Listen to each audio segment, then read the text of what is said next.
Bonjour, dans cette vidéo, tu vas découvrir une propriété sur les puissances. Donc si tu ne te souviens plus ce que c'est qu'une puissance, je t'invite à regarder la petite vidéo ici en cliquant sur le petit i. Alors donc, on va découvrir comment on peut calculer en fait quelque chose sous cette forme-là. Donc 4 à la puissance 5 sur 4 à la puissance 3. Alors déjà, je vais développer le numérateur. Donc 4 à la puissance 5, ça va être 4 fois 4 fois 4 fois 4 fois 4, 5 fois. Ensuite, 4 à la puissance 3, c'est 4 fois 4 fois 4. Donc ici, nous avons plusieurs multiplications au numérateur et plusieurs multiplications au dénominateur. Donc je vais appliquer une astuce que j'ai utilisée dans la vidéo sur les multiplications de fractions. Donc si tu ne connais pas cette astuce ou si tu ne t'en souviens plus, je t'invite à regarder le troisième exemple de la vidéo qui s'affiche ici en cliquant sur le petit i. Alors moi, je vais appliquer cette astuce. Donc je vais simplifier les facteurs communs. Donc ce 4 avec celui-ci, ce 4 avec celui-ci et ce 4 avec celui-ci. Alors qu'est-ce qu'il me reste au numérateur? Au numérateur, il me reste 4 fois 4. Au dénominateur, il ne me reste plus rien. Donc ça va être égal à 4 fois 4. Alors 4 fois 4, comment je peux l'écrire sous la forme d'une puissance de 4? Je peux l'écrire 4 au carré. Alors maintenant, on va observer nos puissances. Donc nous, on avait 4 à la puissance 5 sur 4 à la puissance 3. Et ça, on trouve que c'est égal à 4 à la puissance 2. Est-ce que vous remarquez un lien entre 5, 3 et 2? Eh bien en fait, 2, c'est 5 moins 3. Donc 4 à la puissance 2, on peut l'écrire aussi 4 à la puissance 5 moins 3. 5 moins 3, ça fait bien 2, hein, donc c'est pareil. Donc en fait, quand vous avez quelque chose sous cette forme-là, et bien là, vous prenez le 4 et vous mettez à la puissance 5 moins 3. 4 à la puissance 5 moins 3. Et ça, c'est égal à 4 à la puissance 2. Et ça, vous savez le calculer, ça fait 16. D'accord? On essaye ça avec un autre exemple. C'est toujours pareil, hein. Donc là, on a 2 à la puissance 6 sur 2 à la puissance 2. Donc on a un même nombre que l'on met à la puissance. Alors, donc je développe le numérateur.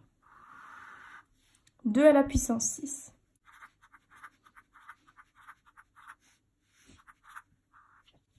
Ensuite, 2 à la puissance 2. Ça va être 2 fois 2. J'applique l'astuce que j'ai appliquée au-dessus en simplifiant les facteurs communs. Celui-ci et celui-ci, celui-ci et celui-ci. Alors, qu'est-ce qui va me rester au dénominateur? Plus rien. Qu'est-ce qu'il me reste au numérateur? 2 fois 2 fois 2 fois 2.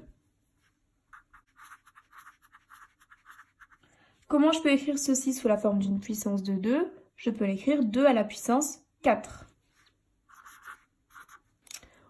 On va de nouveau observer les puissances. Donc j'avais 2 à la puissance 6 sur 2 à la puissance 2.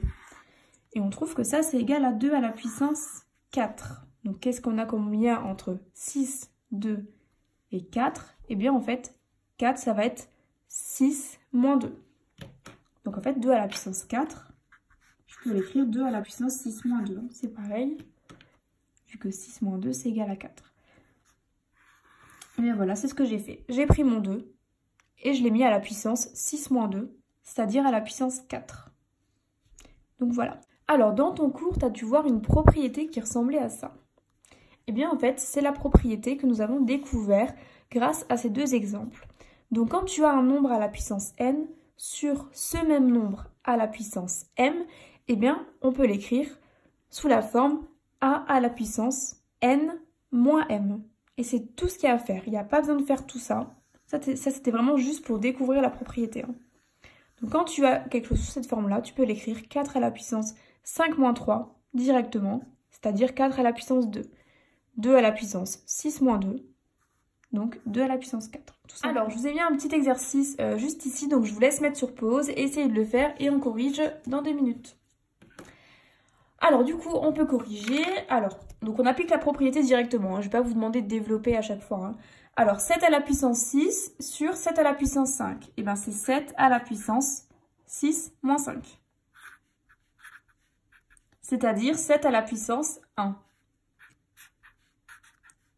Et 7 à la puissance 1, c'est égal à 7. Ensuite, moins 2 à la puissance 3 sur moins 2 à la puissance 2. Ça nous donne moins 2 à la puissance 3 moins 2. C'est-à-dire moins 2 à la puissance 1. Et moins 2 à la puissance 1, c'est égal à moins 2. Ensuite, 9 à la puissance 10 sur 9 à la puissance 8. Ça va être égal à 9 à la puissance 10 moins 8. C'est-à-dire 9 à la puissance 2. Ou 9 au carré. Donc 9 au carré est égal à 81. Et voilà, donc la vidéo est terminée. Merci.